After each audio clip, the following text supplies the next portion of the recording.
Brought to you by ITEL.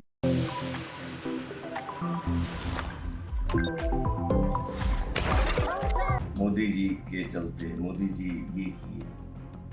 Modi ji हम एक ठो देखिए कलाकार हैं, एक ठो लाइन याद हमके आ गई कि ध्यान ना देवो विकास के काम पर, ध्यान ना देवो विकास के काम पर, तो कब ले जिताई जनता मोदी जी के नाम पर।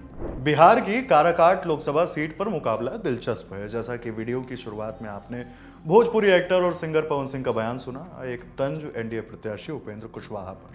तंज यह है कि ध्यान न देवा विकास के काम पर, तो कबले जिताई जनता मोदी के नाम पर। इसका अर्थ यही है कि विकास के काम पर आप ध्यान नहीं देंगे तो जनता कब तक मोदी के नाम पर जिताएगी।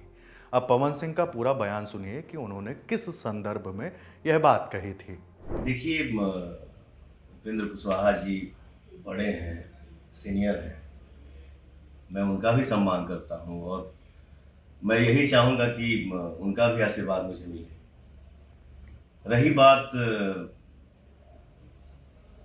जो मैंने भी उनका कुछ इंटरव्यू देखा या आप लोगों से जो वार्तालाप वो कर रहे हैं,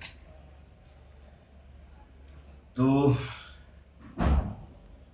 जैसे आप लोग क्वेश्चन कर रहे हैं तो उनका जवाब सिर्फ यही आ रहा है कि मोदी जी मोदी फैक्टर, मोदी जी के चलते मोदी जी ये किए।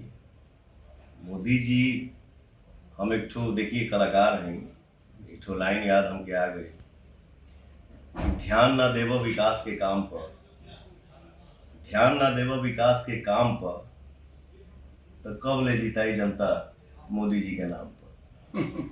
ठीक है, क्या है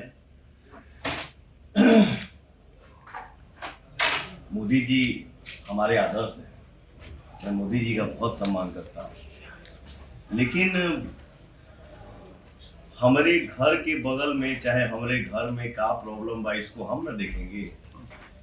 अब एक मोदी जी देखे ना नहीं है, मोदी जी तो हमारे मोदी जी है ही हैं, बट यहाँ हमारे गांव में, हमारे जवार में, हमारे क्षेत्र में कैसे विकास होगा, क्या कमी है, क्या खूबी है, उसको जब तक आप नहीं देखेंगे, हम नहीं देखेंगे, तो वो कैसे अच्छा होगा। आज तक के सहयोगी मनोज कुमार सिंह ने निर्दलीय प्रत्याशी पवन सिंह और एनडीए प्रत्याशी उपेंद्र कुशवाहा का इंटरव्यू किया है। एनडीए प्रत्याशी उपेंद्र कुशवाहा अपने इंटरव्यूज में मोदी फैक्टर समझा रहे हैं। यह वीडियो पवन सिंह तक भी पहुंचा, बस उन्होंने उपेंद्र कुशवाहा पर तंज कर दिया कि भाई कब तक प्रधानमंत्री मोदी के नाम पर वोट मांगेंगे। बाकी उपेंद्र कुशवाहा ने क्या कुछ कहा था, सुनिए। ठीक से देखिएगा तो लग जाता है कि नरेंद्र मोदी जी का फैक्टर बहुत ही मजबूती से काम कर रहा है और सब लोग चाहते हैं कि एक बार फिर से नरेंद्र मोदी जी प्रधानमंत्री। मोदी की गारंटी इस समय चल रही है। हाँ, निश्चित तो देखिए काम किया है उन्होंने ना, कोई बात सीधे स्टेटमेंट के आधार पे थोड़े है, उन्होंने काम किया है। अब गांव के गरीब लोग हैं, उनको फ्री में राशन मिल रहा है। प्रधानमंत्री जी ने कहा है कि अगर सरकार फिर बनी तो अगला 5 साल फिर फ्री में मिलते रहेगा। इलाज के लिए पहले गरीब लोग दवा के अभाव में दम तोड़ देते थे, अब 5 लाख रुपया तक फ्री में लोगों के इलाज का इंतजाम हो गया है।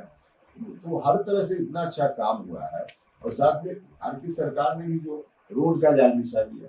अब बिजली देखिए तो 18 घंटा, 20 घंटा, 24 घंटा तक गाँव में बिजली रहती है, तो काम के आधार पे लोग खुश हैं ना।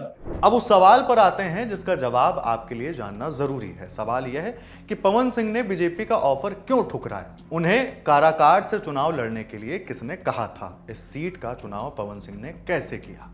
मैं अपनी माँ से बात किया तो हमारे माई कलश कह रहे इस बार चुनाव लड़बे ना, तो मैंने बोला माई 19 में भी मेरा नाम अनाउंस हुआ था, 19 में भी मेरा चर्चा चला था। मैं बहुत मेहनत किया हूं सर, बहुत काम किया, लेकिन कोई बात नहीं, मैं अफसोस नहीं करता। संघर्ष ही जीवन है और संघर्ष से कभी हार नहीं मानना चाहिए। तो मैं अपने मां से वादा किया हूं कि माई हाँ हम चुनाव लड़ब 24 में, और अपने दोस्तों से बात किया कि भाई शाहाबाद में हमके कहां से चुनाव लड़ेंगे चाहिए। तो हमारे भाइयों ने 2-3 दिन राय मशवरा किया, हम भी चर्चा किए तो नाम काराकाट का आया।